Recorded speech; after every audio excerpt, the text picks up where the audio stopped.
warahmatullahi wabarakatuh. Perkenalkan, nama saya Siti Syabanti dengan NIM E2010-472. Di sini saya akan mereview kembali materi hukum pidana pertemuan keempat yang diampu oleh Ibu Profesor Dr. Hajah Yani Nuraini SHMH dan Bapak Dr. Muhammad Rendi Aridayanti SHMH. Alasan-alasan diadakan pembaharuan KUHP, yang pertama ada alasan politis.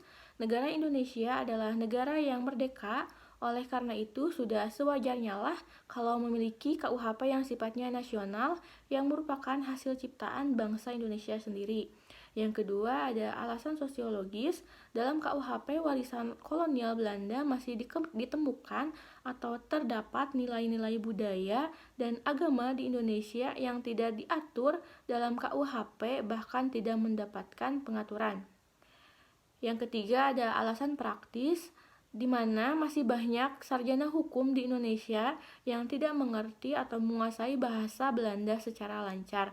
Padahal teks resmi yang asli dari WVSNI adalah bahasa Belanda. Yang keempat ada alasan adaptif. Sebagai bagian dari bangsa-bangsa di dunia, Indonesia wajib memperhatikan asas-asas dan nilai-nilai yang sifatnya universal secara internasional dan memasukkan asas dan nilai tersebut ke dalam KUHP yang nanti akan berlaku. Contohnya asas-asas terorisme dan asas-asas narkotika. Cara-cara melakukan pembaharuan KUHP, yang pertama ada kriminalisasi, suatu proses pembaharuan di mana suatu perbuatan tadinya bukan merupakan perbuatan yang dapat dipidana, tetapi karena perkembangan masyarakat menjadi perbuatan yang dapat dipidana. Kedua ada dekriminalisasi atau suatu proses pembaharuan yang tadi suatu perbuatan itu dapat dipidana karena perkembangan masyarakat menjadi perbuatan yang tidak dapat dipidana. Yang ketiga ada rekriminalisasi, yaitu suatu perbuatan yang tadinya dapat dipidana karena perkembangan masyarakat menjadi tidak dipidana. Kemudian karena perkembangan masyarakat pula, maka perbuatan tersebut menjadi dapat dipidana kembali.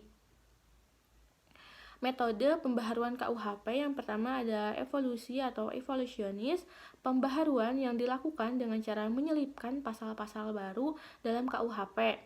Yang kedua ada kompromis, pembaharuan yang dilakukan dengan cara menambah atau menyelipkan bab baru dalam KUHP. Yang ketiga ada global, di mana pembaharuan hukum pidana yang dilakukan secara keseluruhan, baik hukum pidana material maupun hukum pidana formal. Periodisasi pembaharuan KUHP secara kronologis, perubahan, penambahan, dan pembaharuan undang-undang hukum pidana telah dilakukan terhadap beberapa peraturan dan undang-undang. Di antaranya yang pertama ada Undang-Undang Nomor 1 Tahun 1946 tentang peraturan hukum pidana dan Undang-Undang Nomor 31 Tahun 1999, Undang-Undang Nomor 20 Tahun 2001 tentang tindak pidana korupsi. Mungkin hanya itu yang bisa saya sampaikan. Wassalamualaikum warahmatullahi wabarakatuh.